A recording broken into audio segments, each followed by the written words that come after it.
Welcome to Relax and Chat, episode 47. Today I have author Jan I'm sorry, sir, Miklaszewicz. Pretty Yeah, close? good job. Yeah, pretty good. Yeah, nice one. Yeah, Yeah. I like it. Let's see. If I remember correctly, you're in Indonesia. I am. I'm in the mainland Java, the main island, up in the west of Java, in a city called Bandung.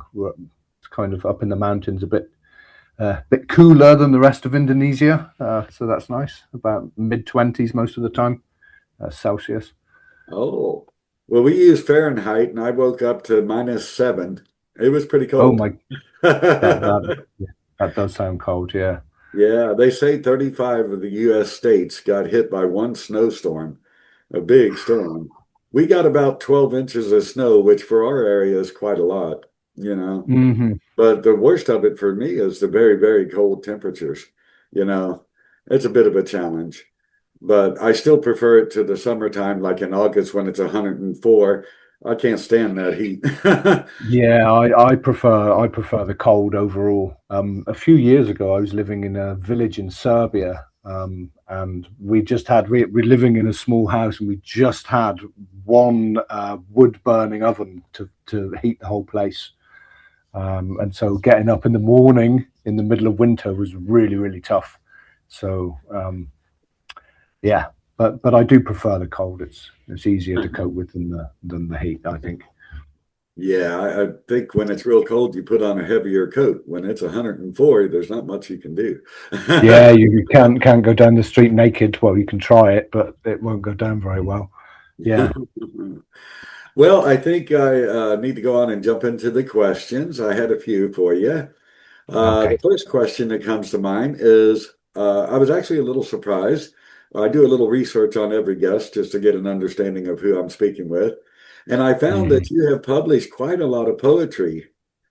And Yeah, yeah, yeah. wondering, Quite a now bit. you're doing the Heartmuth Horror series.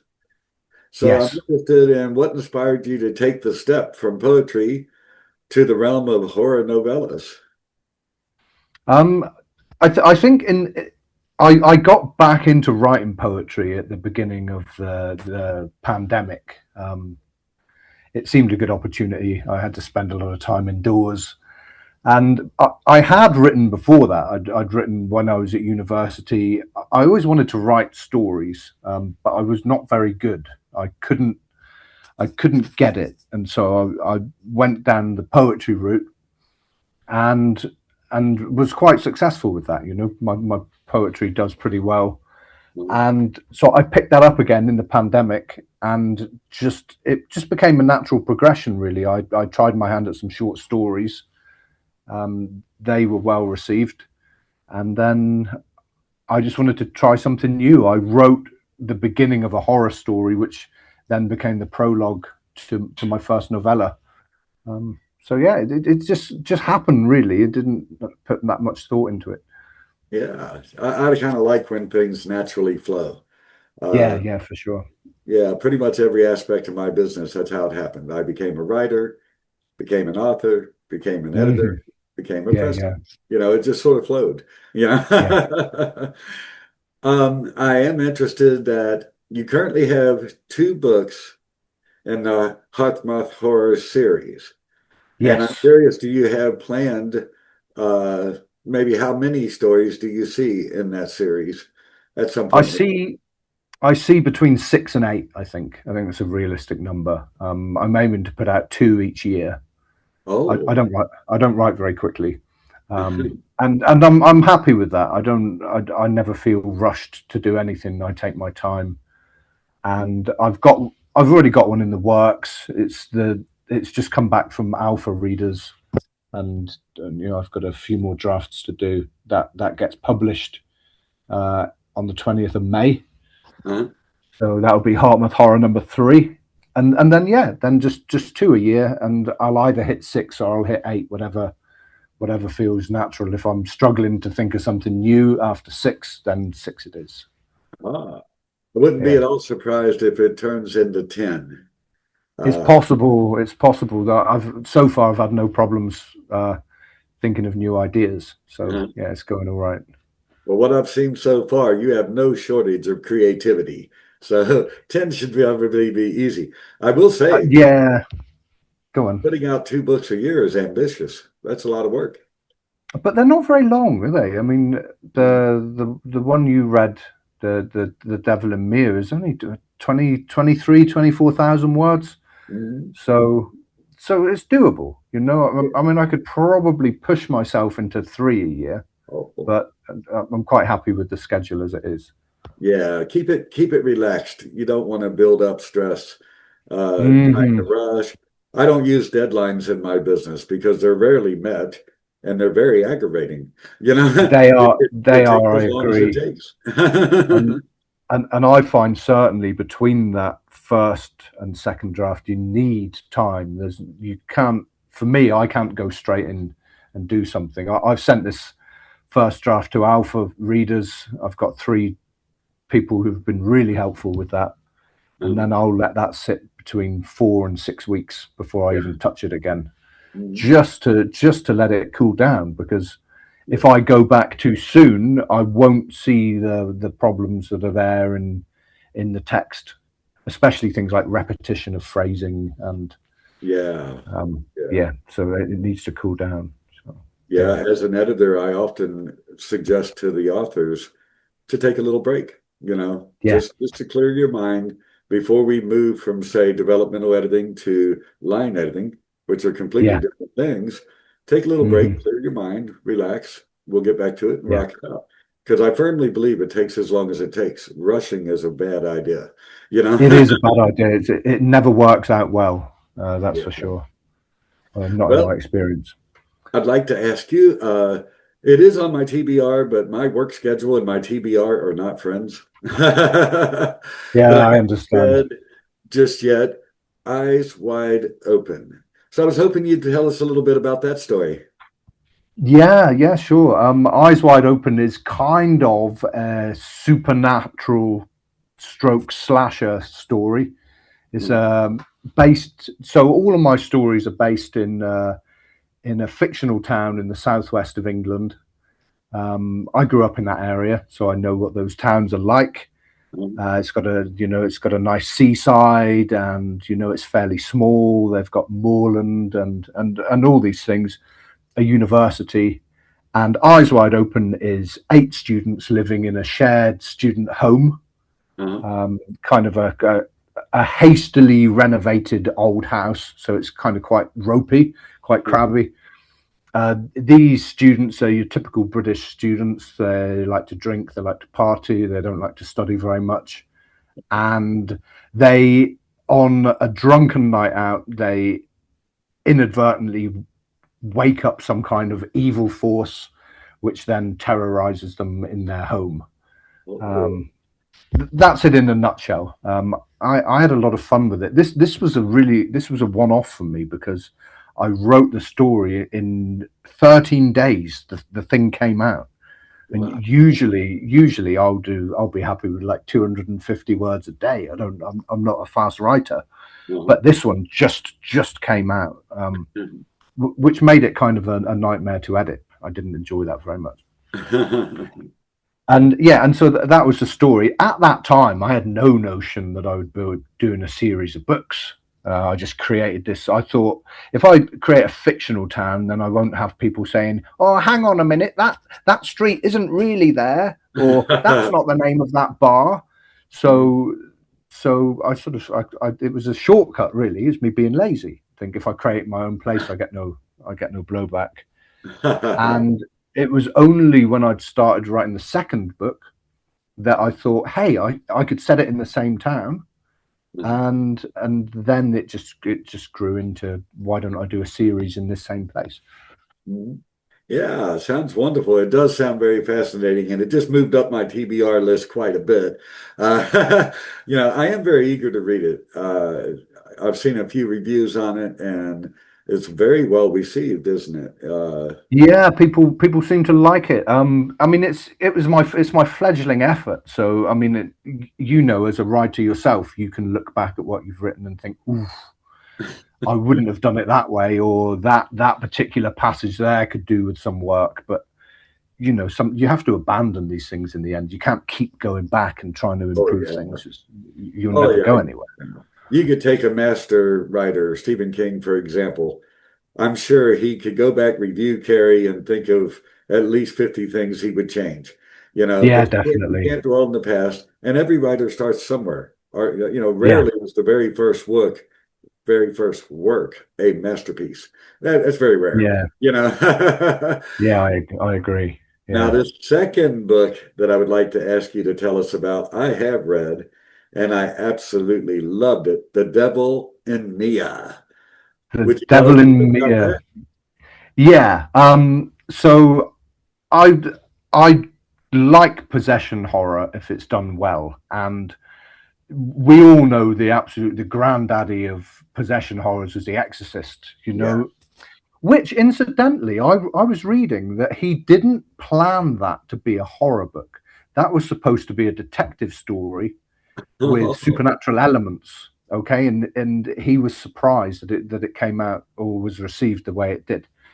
But anyway, I liked the certain things that the demon in that story did. The way it was quite cheeky with language, the way it was quite foul mouthed. Uh-huh. Um, but also, I noticed in that story that the it happens to a very wealthy family. Chris McNeil and the you know, she's an actress. She's got money. She's got resources.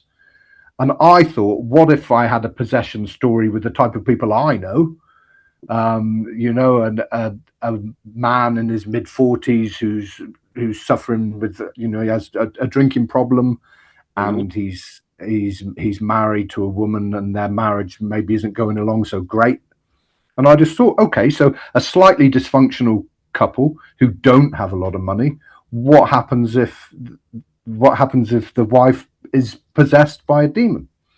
And it went from there. And I thought that, you know, especially with knowing what alcoholism can be like, I've experienced a lot with certain people that I know, that would be a barrier to him being able to deal with this sort of supernatural element. He would use it as a refuge.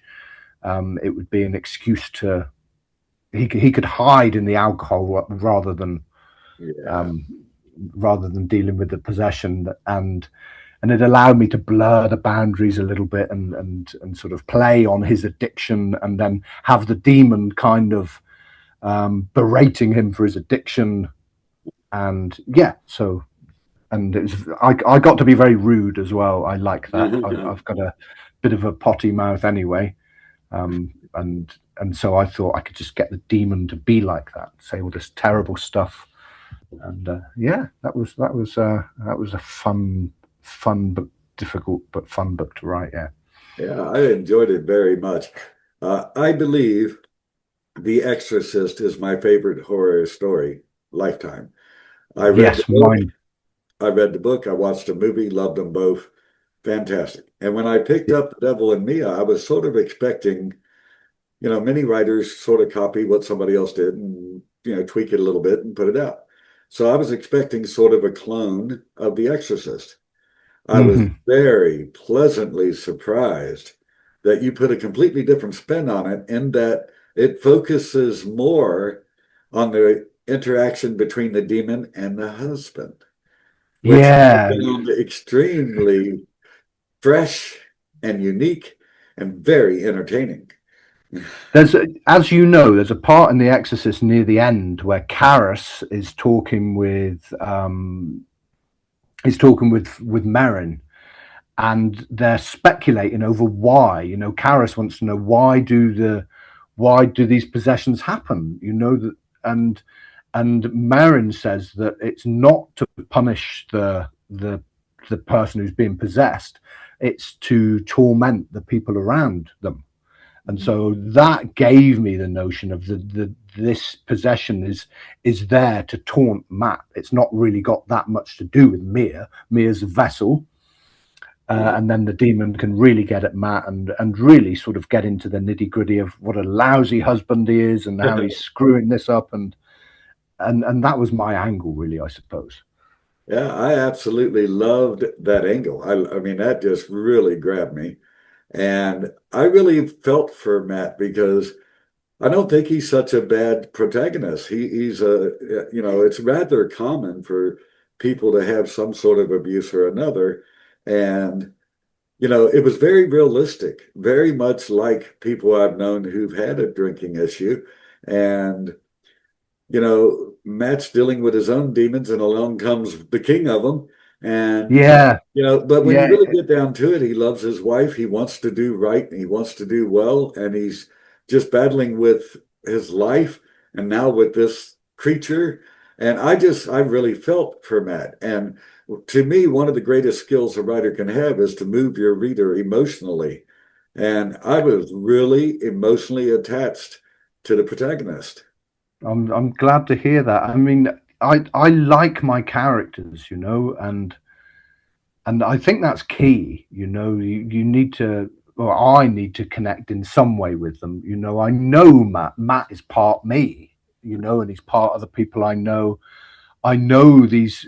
I'm not there to demonize anyone with an alcohol issue or something like that.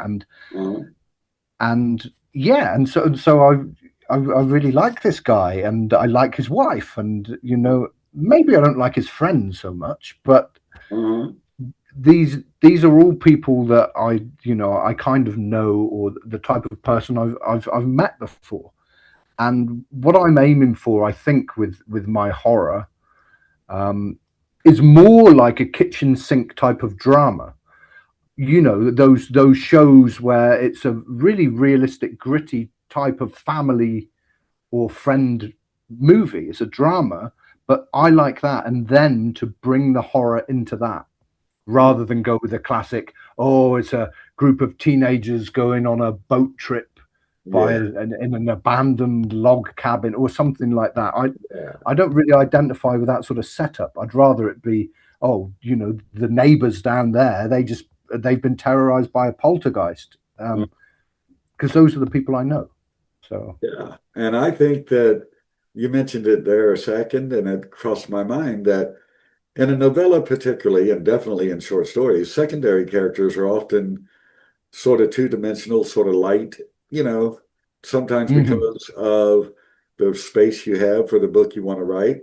And sometimes the writers just don't give enough thought to secondary characters. Matt's Yeah. friend, in my opinion, is not a particularly likable guy, but he's very realistic. We've all had friends like that. We have friends that are not really entirely so much friends.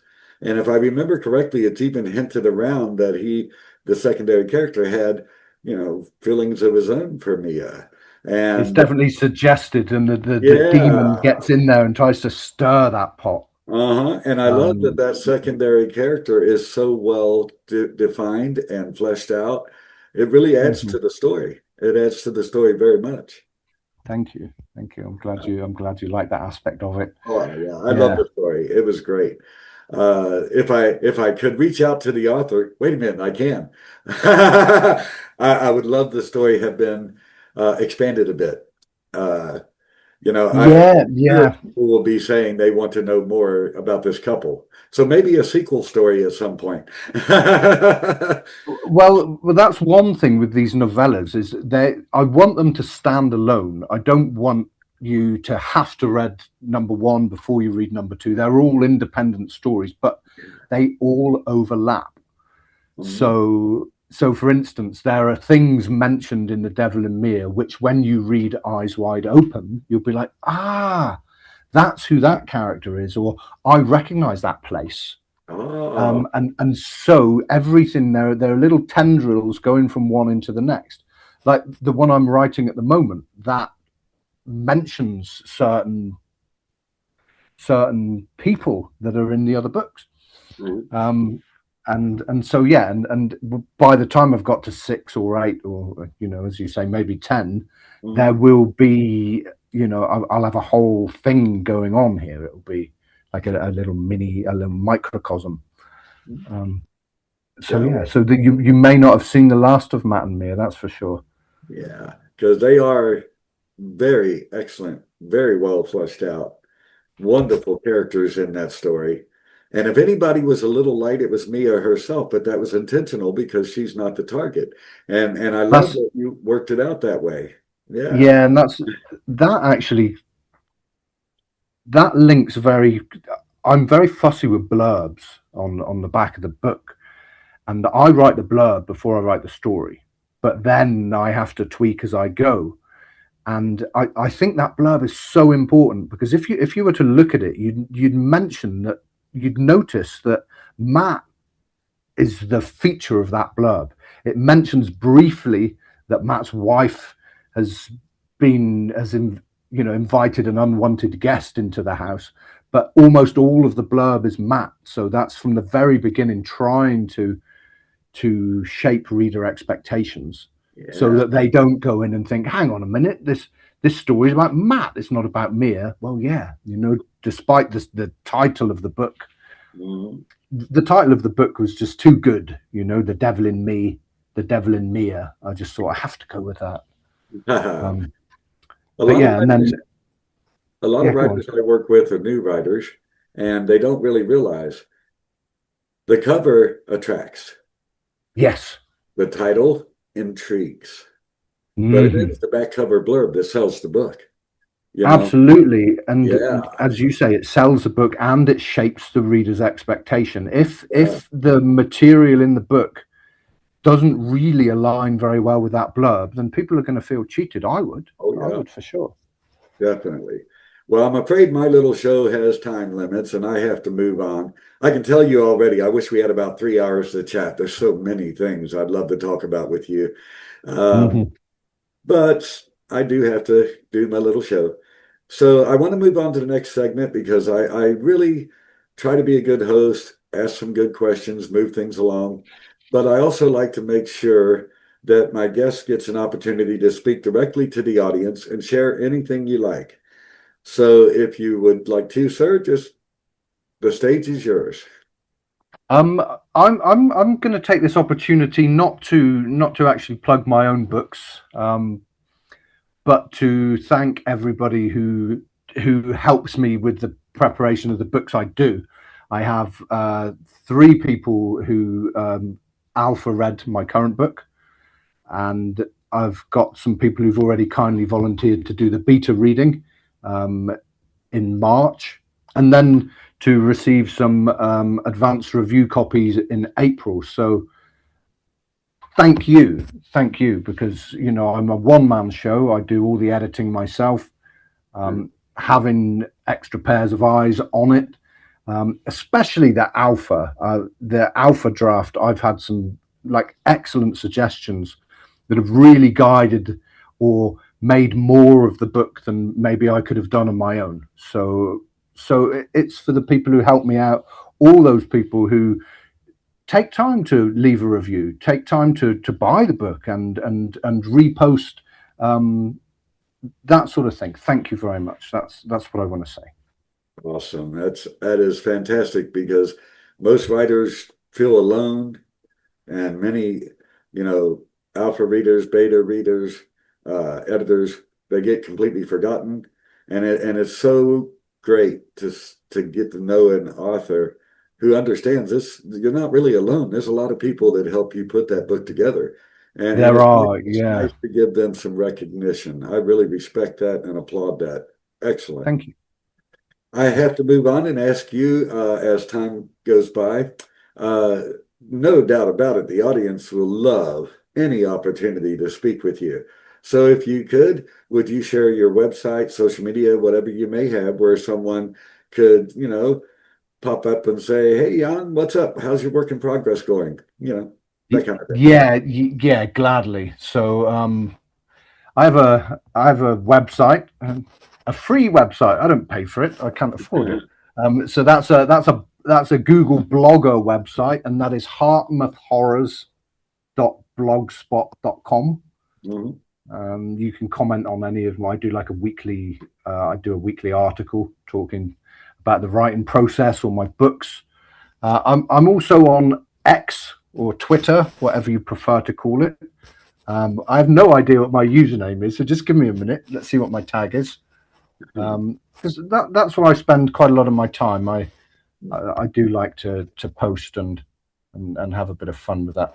Okay, so on X, Twitter, I am at heart_horrors. Yeah, HART_horrors. So you can find me there too. Yeah. Yeah, that's where I'll be.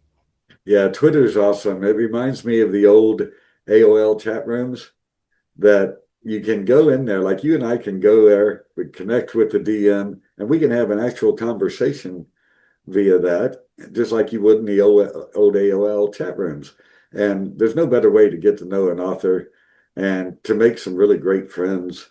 I agree, and you know, a lot of people they will stress over this, and they say, "Oh, you know, I can't find, oh, this writing community is not really very supportive." And it's like anything, friendships take time, Yeah. and you need to find out who's genuine on here, and take your time. I've met some fantastic people on here.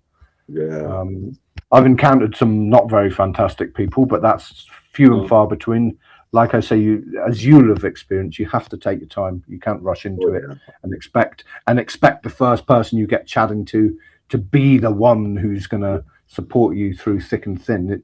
Life doesn't work that way. Friends take time. So. Yeah, social media copies real life. Yeah. How many potential friends didn't turn out to be friends in your real life? I mean, that happens. Exactly right. You know, and all you can do is be as trusting as you can be, because nobody makes friends by completely holding back and being guarded. Yeah. And expect that you might get a few nasty surprises on the way. Luckily, I'm an ugly guy, so I don't get any genital pictures from people. Yeah. But yeah, hopefully that doesn't happen very much. I often recommend to people, because social media is what it is. But like Twitter is the best example. I live on Twitter. That's my social media.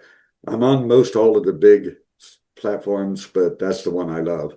And, of course, I encounter rude people, arrogant people, unfriendly people. They're there. But I recommend to anybody on there, if you're really trying to keep it focused on your writing, your work, and you're trying to make friends in that realm, then when you come across these unfriendly people or whatever, 3, 2, 1, put they don't exist. Just go on, move away. Don't argue with them. You're not going to change their mind. I agree, and we're kind of bound by politeness. My mistake in the early times was like feeling that I had to reply to everything. Yeah. So people would say something unpleasant, and I'd think, oh, I should calm this situation down. And no, you don't. If someone says something unpleasant, you can completely ignore them. Yeah, and which is usually the best way to do it. I found. And then if you do that, as you have, I've made friends all over the world. And now Indonesia, a 12-hour time difference. Wow. I thought the UK was really out in the future, but 12 hours. Yeah. I wonder, is from the United States in the Eastern Standard Time, which is further in the future, Indonesia or Australia? Australia would be. Australia is a little bit ahead of us, so yeah. Oh, wow. Yeah, Australia further still.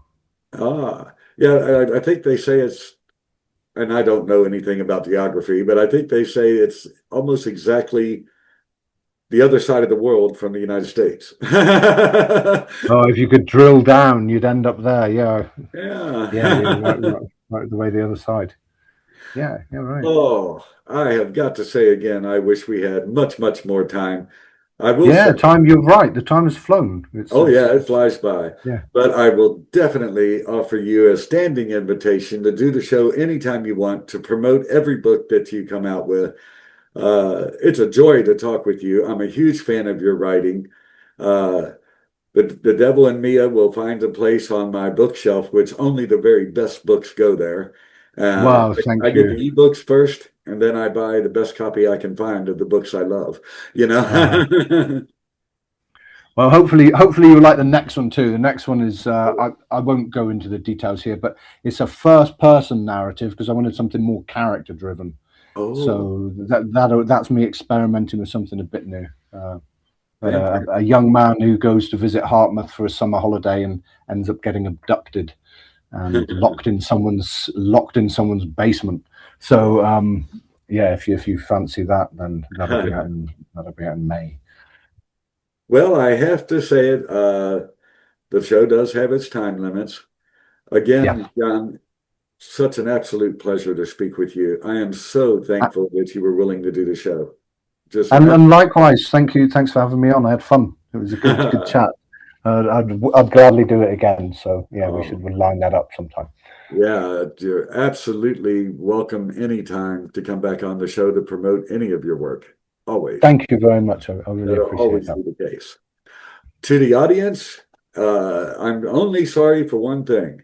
I wish I could have brought you hours of this man's intellect and writing skills, and a just pure, friendly, charming, nice conversation. So that's my only regret, that my show's kind of short. But I'm sure you enjoyed meeting Jan, and I'm glad he was willing to share some contact information. Look him up. You won't find a better writer to chat with. I hope you enjoyed this show. I believe just about anybody would. And I hope you'll come back for the next show. Episode 47 now must come to an end. Have a wonderful day, everybody. And again, Jan, thank you so much for coming on. My pleasure. Thanks for hosting me. It's been great. And if you're watching, thanks for that too. Bye-bye, everybody.